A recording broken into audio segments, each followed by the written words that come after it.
The time is now. The Final Four battled their way through 10 worthy candidates for the right to be here at Final Round. I made it this far, I need to go all the way. If I were a betting man, I'd say I got maybe a 0.5% chance of winning it. There's no one that's going so grappler and mix up and mind game heavy as me in this whole thing, so I'm scared of myself more than them, but I feel if I play smart style and use my reactions only for straightforward punishes, I should be fine. I got the most experience at that win or go home state. Everybody else gets kind of scared or want to pass the buck so they don't have to go, but I'm always in there. So don't bet on me. Who will walk away with $25,000 and be crowned the champion of Cross Assault?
Final Round's one of the hypest majors in the United States, and like it being my first year last year, this year looks like, even though the venue's a little smaller, it's way bigger than what it was. I was not expecting this place to have people outside waiting to get in a gigantic convention room. I was surprised. You have to wait maybe 30 minutes for an elevator, and there are rooms where people are waiting to get inside just to look at who's playing.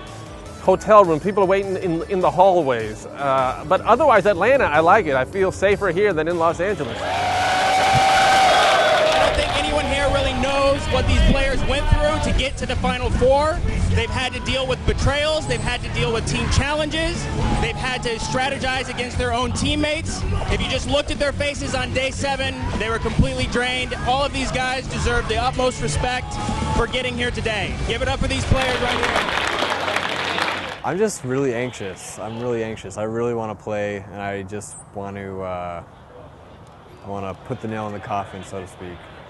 I'm a little apprehensive because Hornet and I weren't able to practice for the last 2 days like our opponents, Josh and Ty, because Hornet's mom got sick right on the last day of Cross Assault. So he flew home to Ohio, I flew back to LA, and we kind of did our own independent study, and we just met up and we're figuring some stuff out together. But I'm really pleased with how we're progressing as a team.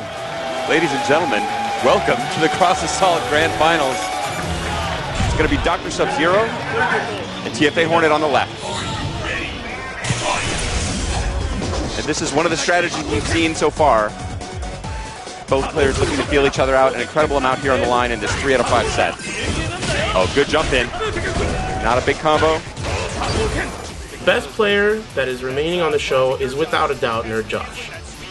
However, the other players who are remaining on the show are not so far behind him that something that affects his mental stability or any kind of external something that affects his gameplay, they are not so far behind that they can't squeak a win by. It's not like they're playing a first to 10.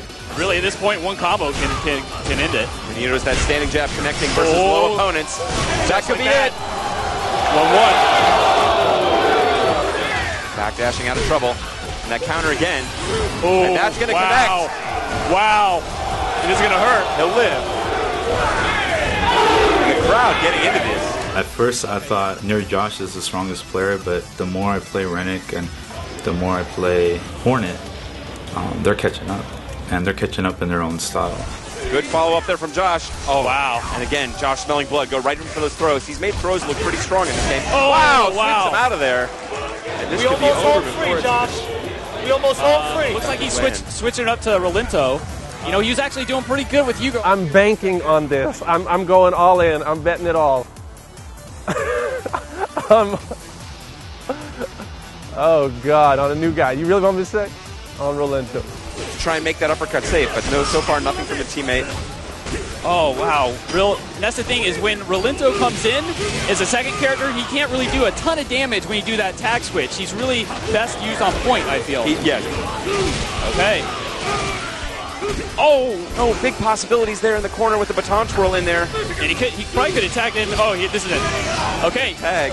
Round one. Once again, Sub-Zero showing up big time, man. He's been doing the work. I did a secret practice session with my boy Combo Fiend Esby.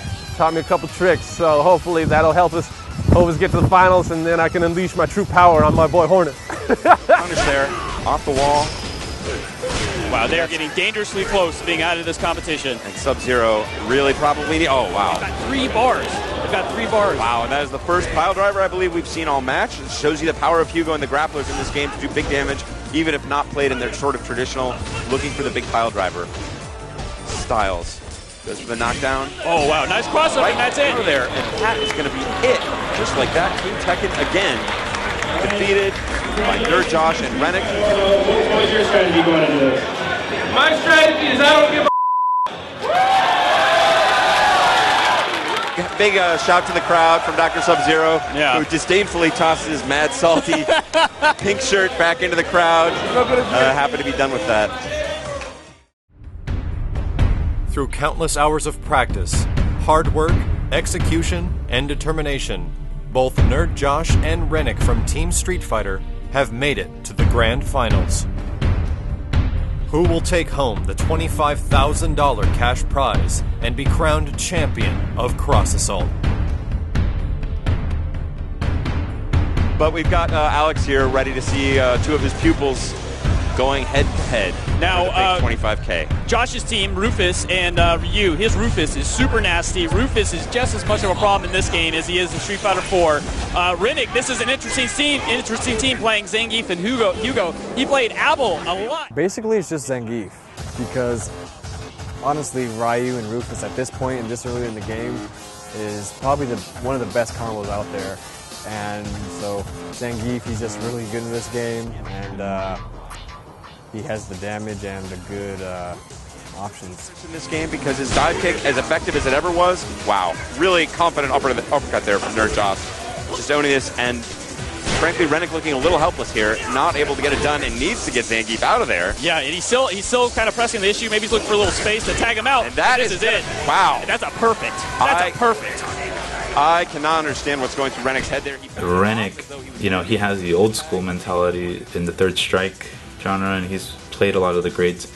But when it comes to a new game, you know, he's still flustered. He gets so flustered so easily. Where ReNiC might be falling a little short because footsies aren't you know, quite different in third strike. Much different in third strike. With Josh, you know, he has that Street Fighter 4 foundation, and he does play old school games like Street Fighter CVS 2. Nice tag switch.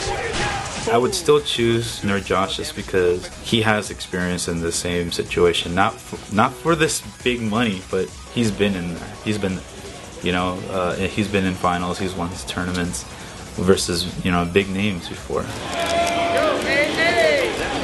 far. The issue here is that NerdJosh has just been dictating the pace of these matches, even before this, even in the co-op match. All right, that's good. There we go, and that's a nice. You get that ground bounce off the EX screen hand now. Then you may be able to continue that. Oh, there's that. Wow. Yes, that's also a ground bounce. The air-to-air headbutt, but time is running out here, and there's 3 seconds. And no way he's going to be able to get that done. NerdJosh just dominating right now. I'll tell my sandbag strats. My sandbag strats were that people were watching me because I seemed to have an edge on the learning curve in the beginning.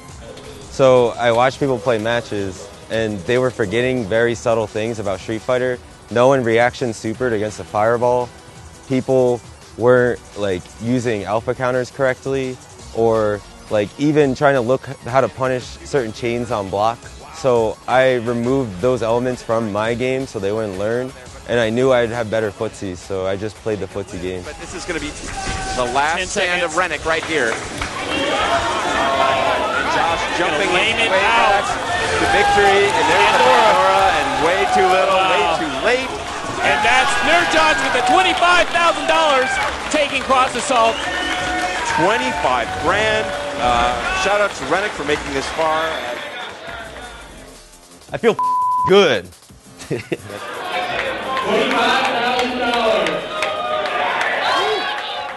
I knew going in hard work would pay off, and even though I wanted to go to sleep early a lot of the times or like do things, I just buckled down and kept playing. Like no matter how many times Alex would body me or like whatever, I would just sit down until I could beat him and like do whatever I could do. And it just feels good to know that like if you work hard enough at something like this, you can do good. Just want to give shout outs to my girlfriend Denise for being supportive, Alex Valle for being the best Shoto coach I could ever have and teaching everything. Shout outs to my original crews in Connecticut, Team Hate, Nestor Corchado, Tony B. Those guys kept me in the game, and like I wouldn't be here still playing games if it wasn't for those guys.